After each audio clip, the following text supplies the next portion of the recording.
Welcome to Changing Times, everyone. It is Wednesday, March the 27th. This is show number 153. We are almost to a 3-year point. So we are live at Axe Media Group headquarters in Springfield, Missouri. And I am Lynn Morris, and this is Dr. Mary Byrne, our co-host, assistant co-host, co-host. I don't know why I can't say that. And we've got a tremendous guest today. General Flynn, are you on the air now? I sure am, Dr. Burns and Lynn. I really appreciate a few minutes of your time here this morning. Well, we know you are a very, very busy man, and so we appreciate the time that we're going to have to spend with you. I hope that we can enlighten and educate and tell the truth about a lot of things that's been going on in your life and in our country.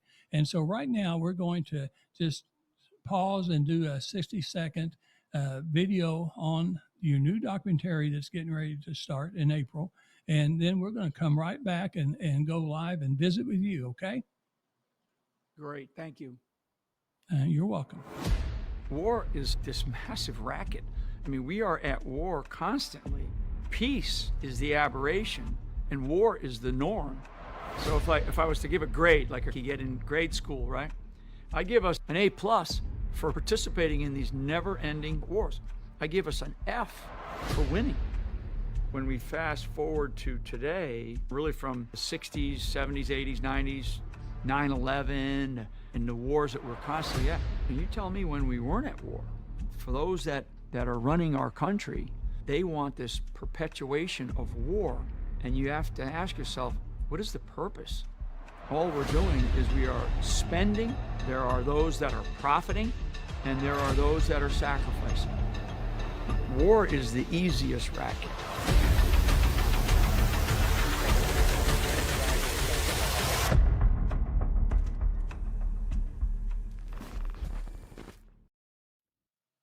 Very good. So, General Flynn, I really like the comments you made on the video about wars. Dr. Mary Byrne and I were talking. I had done research on you and your professional career in the military, and I came across it again that you talked about all the wars that we fought in the last, let's say, 20 or 30 years, where we didn't win them. We really never won them, and it cost a lot of money. Really helped put us in debt, serious debt, and then it also just harmed so many young men and women, and either led to their death or been hurt for the rest of their life and just changed their lives. So I really appreciate your comment, because that's not what we hear with some of the generals and people that's giving advice to presidents. And so I think that you're right on track on that. So you've been in the military, what is it, 35 years or 33 years? Just over 33 years. Okay, over 33 years, and you're a 3-star general, and I'm telling you, you are probably one of the smartest, and I don't know why. Well, I kind of know why, because Dr. Mary Byrne and I, we deal with this all the time. We got half the country divided. Half the country thinks that you're a hero, and you are a hero, American hero, and then also we got half the country that think you're not. For us at this table, right here at this studio, you are a difference maker. Every time we do a show, we have difference makers on our show. We talk about social issues, social causes, and you're a difference maker. And then Don Blackard, that used to be my co-host, she would always say, being the change. You are being the change for this country. And so we do applaud you and thank you for that. Well, I'm going to get into just and also, by the way, people, General Flynn, they're watching you and us in all 50 states and around the world. We have other countries, sometimes 10, 12, 16 countries, besides people in all 50 states. So you're being watched today. So, let's talk about the documentary, the Flynn documentary that's going to come out in April. Why did you decide to do this right now, this documentary right now in April? Why did you decide to do this? Yeah, thank you guys for having me, and thank you for all that you just said. It really is meaningful, and it means more than you know. And for your audience that does watch this, but whether it's here in the United States or whether it's overseas, um, I think that everyone that sees this documentary will be stunned at the revelations that will come out of it. There are many things that I have not spoken about or spoken to since everything sort of since the persecution of my family and I, and this documentary will bring a lot of that out. One of the things that is very telling in the trailer or the teaser that you just showed is this idea of warfare. And a lot of people have said over the years, Flynn knows where the bodies are buried, and that's a very, very true statement. And you don't get to the levels that I got to in the military, nor do you rise to the level of national security advisor to a duly elected president of the United States without having knowledge of both foreign and domestic affairs of our government. And unlike anybody else that was around President Trump in 2016 or 2017, in the early days of 2017, nobody had my background. In fact, very few people, very few national security advisors, to include Henry Kissinger, going back at least that far, have had my background. None of them ever led one of the largest intel agencies in the world, and at the same time also rose to the highest levels of our military, particularly the intelligence community, nor worked at the national intelligence level, nor served 5 years of my life in combat operations overseas. So that accumulation, plus the fact that I'm also a student of our country. I'm a student of world history. I'll speak a little bit about myself, which is very unusual, but I'll do it for your audience because, as you say, there's half of your audience has no idea what to think of Mike Flynn. I mean, I have 3 master's degrees, and all of them have to do with different issues that deal with our country, particularly all the things that are happening right now. I also come from a family of 9 children. My father was a World War II and a Korean War veteran. Most of my family served in the military. Even both my grandfathers served in World War I, and one of my grandfathers served in both World War I and World War II. We came from a Democrat family, so we were Democrats our whole lives. And I just recently changed parties just because I moved to another state, and as I reflected on everything going on in the country, I said, I think I'm gonna go this way, because I never really, I was gonna say I never really cared about politics, but I did care about politics, but I never really got involved in politics as a military officer, because I took an oath to the country. I took an oath of office, and I really didn't want to go and vote for president of the United States, because regardless of who it was, that person was going to be my commander in chief, especially as I rose in the ranks up to and including a general officer. So I think if people really, if they go and watch this movie, they're going to walk away with all kinds of like, oh my God, I did not know that. Not just about Mike Flynn and Mike Flynn's family, but about our country. There are aspects that I speak to in this film that have to do with the persecution of not just Mike Flynn, but many, many people in our country, and how the corruption has really risen inside of our system of government.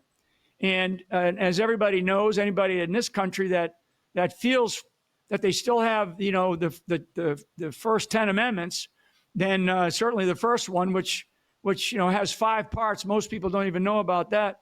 We talk quite a bit about these issues in the movie, so people understand, what is at risk.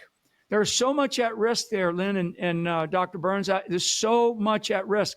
Our nation, like many other empires in the history of the world, has a lifespan, and we don't know what the end date is. We can't, if you're a believer and you're somebody with strong faith, then you just have faith in God that that the end times are going to be up to God Almighty.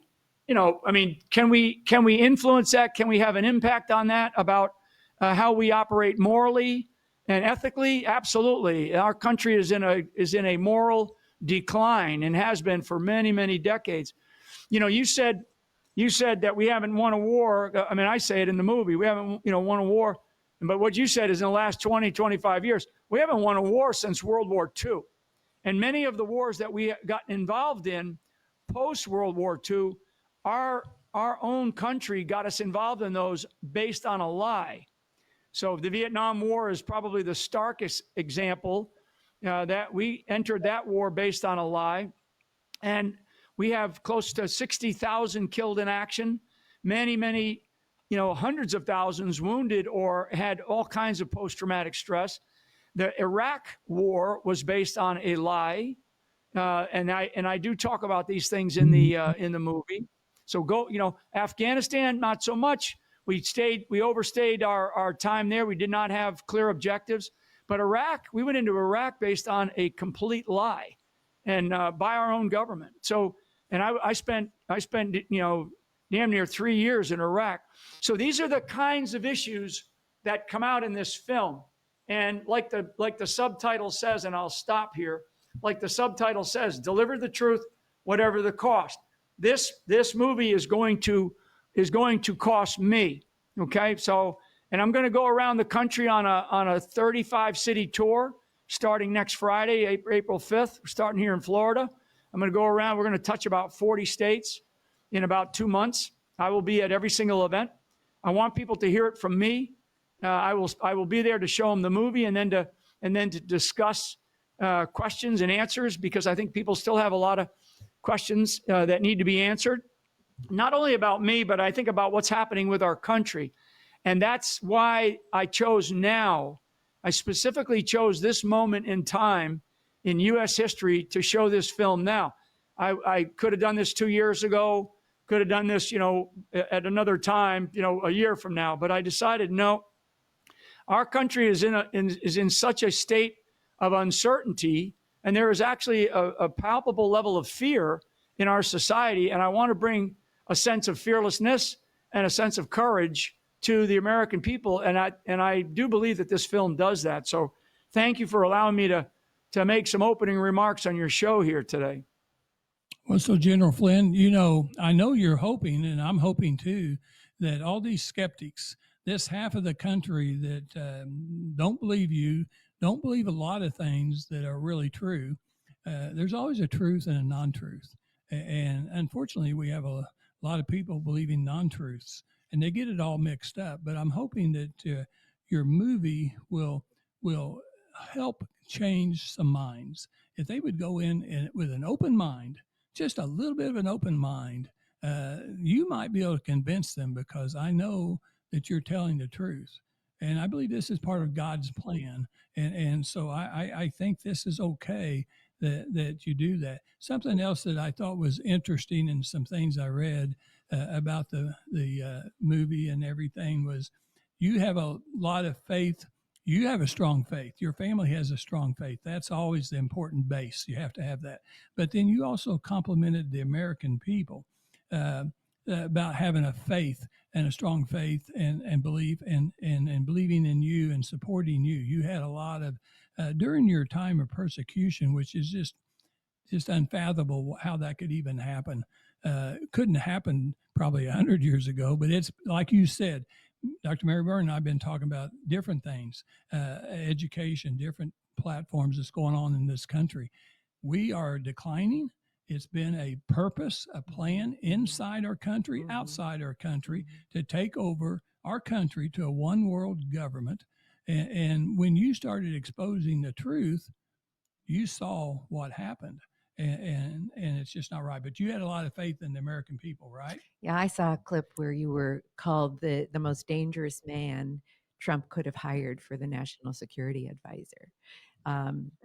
And maybe it's because you knew where the bodies were buried, but I believe that it's because you're a truth teller, and the powers that have been pulling the levers in Washington, D.C. don't want that truth.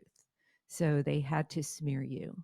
And I know that because I fight on a different front. I fight in the social wars of education. And I know that for 100 years, there's been an infiltration into Washington and into the education system to control the narrative. And that's exactly what the media does. It controls the narrative. And a lot of the fear is because the enemy has been vague and ambient, and nobody could wrap their heads around it. And you identify them, so you are dangerous. Yeah, and thanks for saying that. Lynn, my father used to, and this has to do with faith, right? Faith in the American people, faith in our country, faith in ourselves, faith in our families. My father he taught us a phrase, and it was to get us out of bed in the morning, to kick us in the rear end and get us out the door to go deliver newspapers or to go to whatever jobs we had when we were little kids, And I mean that. And I mean, he was a tough Irish guy, World War II, Korea vet, and retired from the Army as a sergeant. And he grew up in a tough neighborhood of his own as an Irish kid. But he taught us this phrase: the older I get, the smarter my father becomes. The older I get, the smarter my father becomes. And if there is a phrase that if I could teach every single young person and get them to remember that as they got older, that is probably one of the wisest counsels that I took away as a young person, being told by my father, who was at home and was a good man, a good father. And he would kick us out of, he'd get us out of the house in the morning to go to either get to school on time, as Dr. Mary's talking about, but also to get to a job if we had a job. In fact, to go get a job, especially when you could go do one. Even delivering newspapers. I was delivering newspapers at probably the age of about 8 or 9 years old in my neighborhood. But this phrase, the older I get, the smarter my father becomes, has to do with faith. It has to do with knowing that as a young person, you are going to live in a world where you're going to be tested and tried, and you're going to learn, and you're going to learn good and you're going to learn bad things. It doesn't mean that you stop. It doesn't mean that you throw away the bad things. It just means that you remember them, but you take away the good in everything that you learn in life, and you take it and you put it into your little kit bag or your pocket or however you want to describe that, and you move forward in life. And as you get older, especially if you're blessed to be able to have a long, healthy life, as you get older and you have your own family, you get married, you go through all the trials of life. As one gets older, you start to realize, wow, what is really most important in my life, and for me, this was a huge realization, was my faith. Principally, not just my faith, and I'm a Catholic. I grew up as a Catholic kid. Not just my faith as a Catholic, but my faith in myself.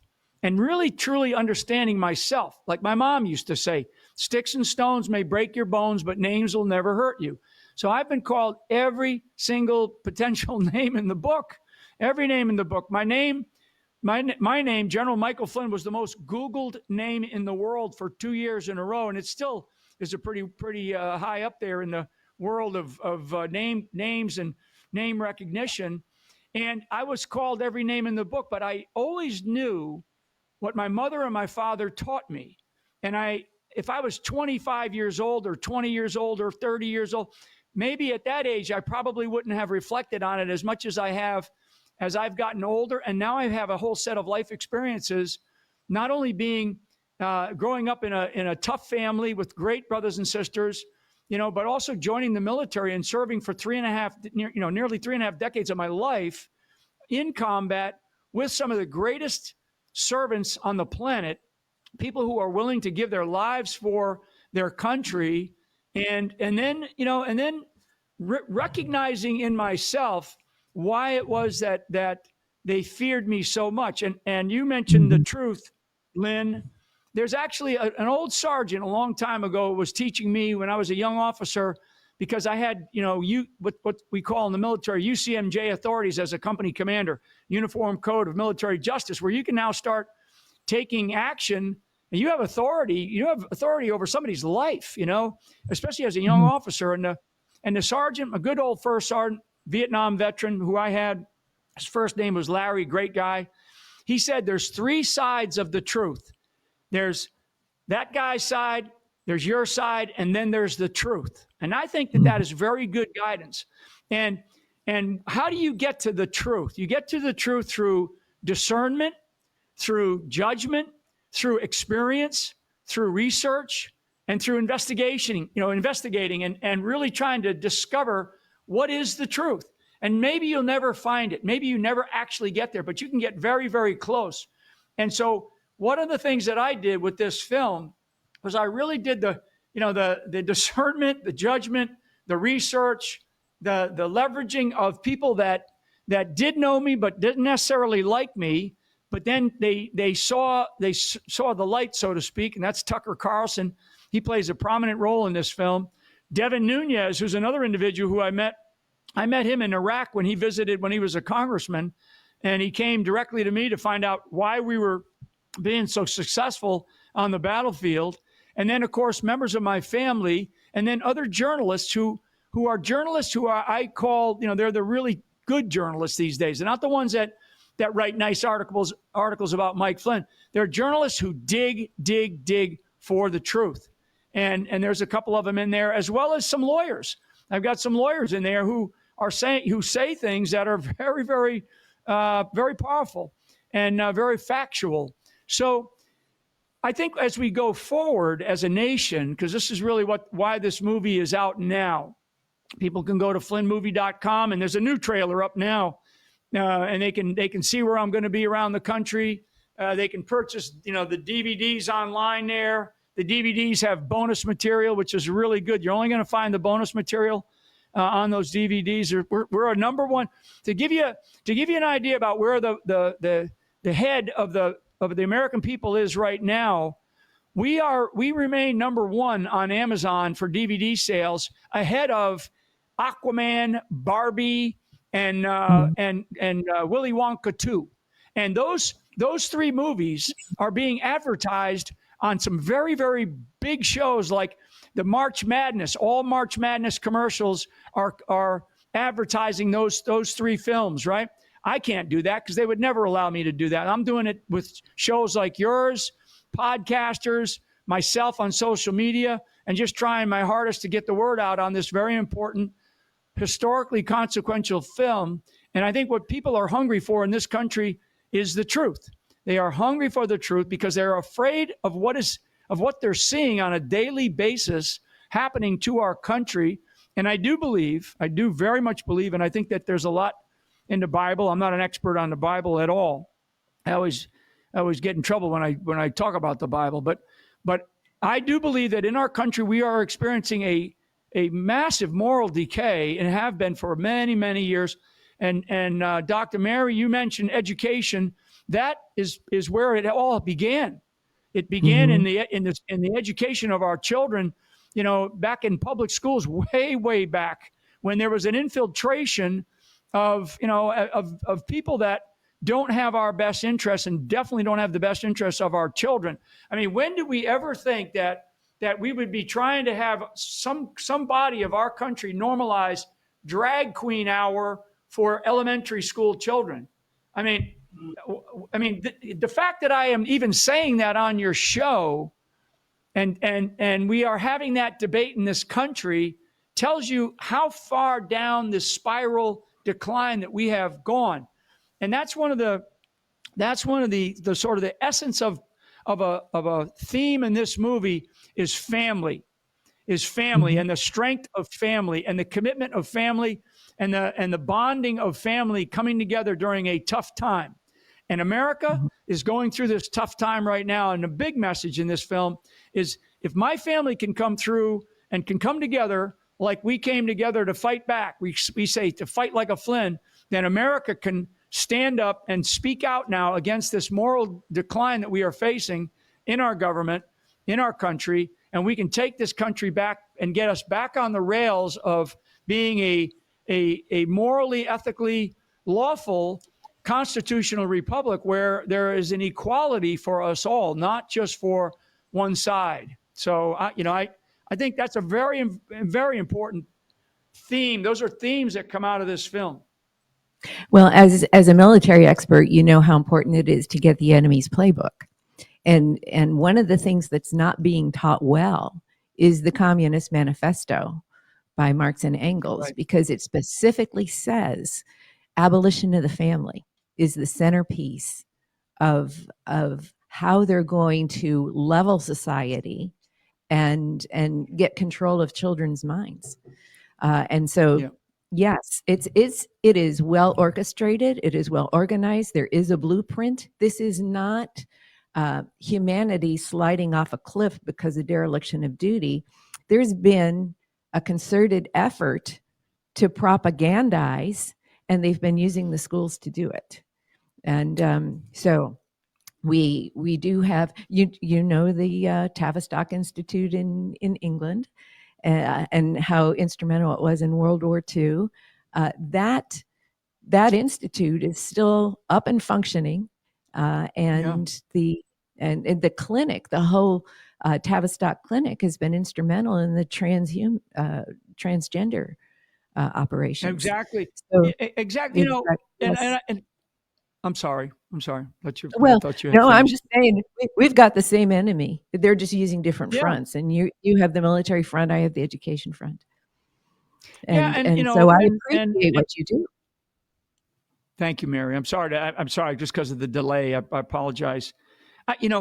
So I want people to understand that, you know, education in the military, just because I'm a military guy doesn't mean we stop our education, nor have I not been an educator in our military. So I want people to understand that you get to the level that I got to, you have a wealth and breadth of experiences in training, educating, informing, deciding, leading, all these different kinds of things, right? These institutions, and definitely large numbers of people. I've led from 20 to 20,000 in my military experiences.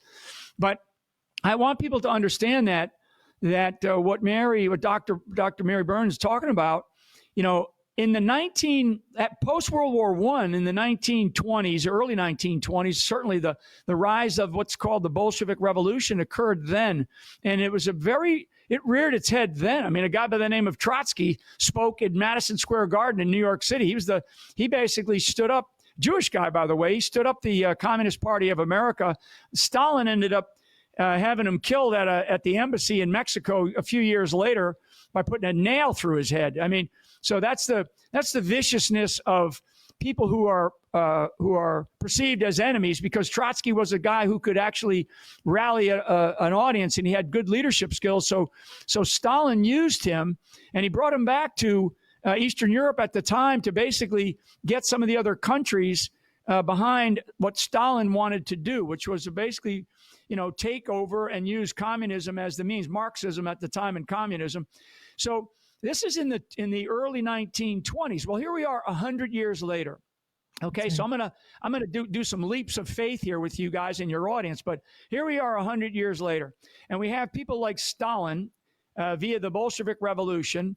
We have people like Hitler via the rise of fascism, which is actually, fascism is a form of socialism. It's not what, you know, I've been described as a fascist. I mean, I'm not. I mean, I'm so far from being a fascist.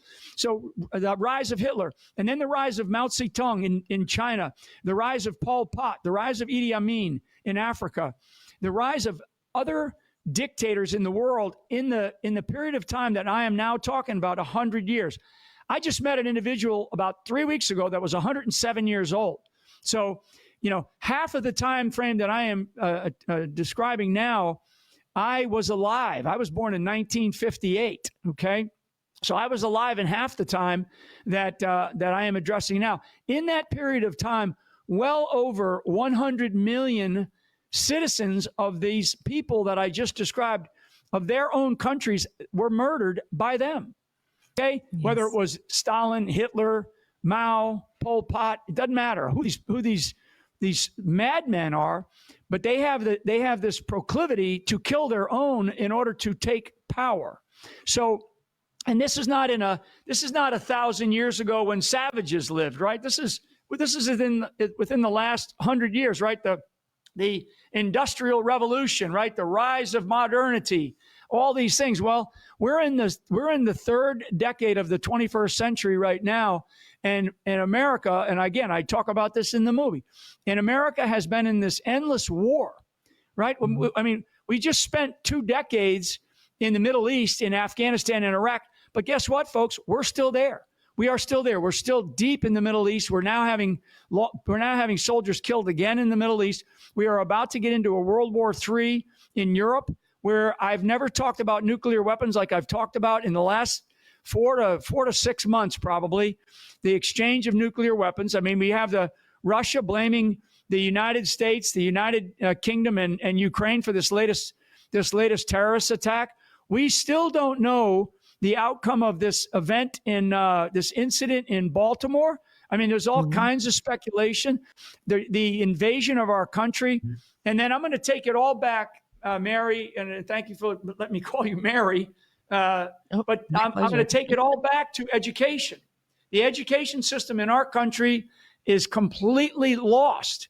And it's lost because the federal government took the education system over because they knew these people that infiltrated, particularly after World War II, into our federal government. And believe me, you can go look at the Eisenhower administration. You can go look at the Truman administration. You can go look at the Johnson administration, even parts of the Kennedy administration, and look at where these people's backgrounds were and who they were. These are in some cases hardcore communists. And so you have to say to yourself, okay, so why did they eventually choose one party instead of going after the other? They chose the Democrat Party. And again, I grew up as a Democrat. I never knew these things because I didn't start studying them until after I finished my time, my sort of tactical time in the military, when I became a real strategist. And I started to really think deeply and more in a much more discerned way about the direction that our country was going. And in the tail end of my career, and I talk about this in detail in the movie, in the tail end of my career, number one, why me? Why did I get to that level? And number two, why did they go after me? Why did they go after me? Because I saw the writing on the wall. And the writing on the wall is like glued to the wall. That wall cannot be washed off with soap and hot water. That wall is going to have to be knocked down, and we're going to have to get ourselves back on a path. And I do think that the Christian community, this nation was founded on Judeo-Christian principles and values. We should be fearless about that. But I do believe that if the Christian community in this country does not wake up and get involved in the election processes and systems of our country, we will not have a country. And therefore, the Christians in this country, the pastors will turn into, like many of them already are, businesses instead of places where they teach and educate about the issues of the day and about how the Bible is a fulfillment of a whole set of promises called the Ten Commandments, and how that relates to our Constitution, which is also a fulfillment of promises in our Bill of Rights. That's what our pastors and ministers and leaders in our church community should do. Don't hold your breath. If you're a Catholic, don't hold your breath that the Catholic Church is going to do that. The Catholic lay people can do that. But I can tell you, in the other ecumenical faiths that we have, if the Christians don't wake up in this country and get out there and vote, and there's too many of them that are not registered, and there's too many of them that don't vote. And that now I'm getting into the solutions about how do we get our country back. So you got me on a soapbox there, Lynn. Thank you. I'll tell you what, General Flynn, we're going to talk about solutions, because this show always talks about the issue and then solutions. So I'm glad you said that. And so now we're back on live with General Flynn again. And so, General, that last comment you made is really important.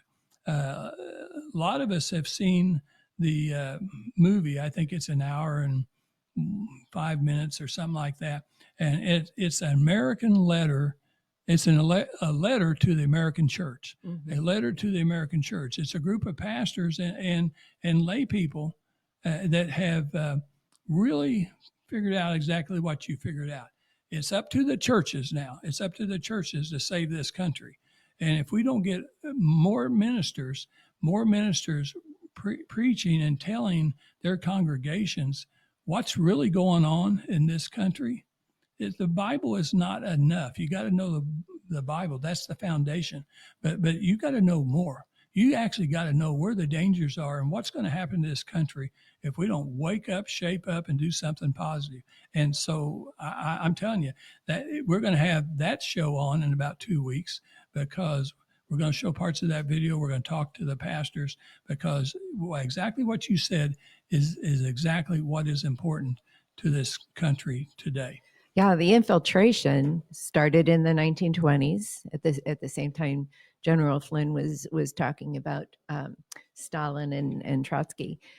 The infiltrations in New York was with Harry Fosdick, who John D. Rockefeller Jr. funded to set up the Riverside Church.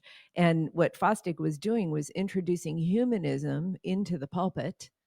And at the same time, in New York, another former Baptist preacher named Francis Potter started the New York Humanist Society, which became the American Humanist Association.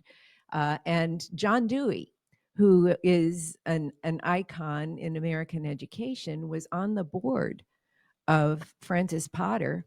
And John Dewey changed our American education system from teaching traditional academic subject matter for liberty and our own self-governance and freedom to social reconstruction, which was part of the whole socialist agenda coming over from the British Fabian Society in England.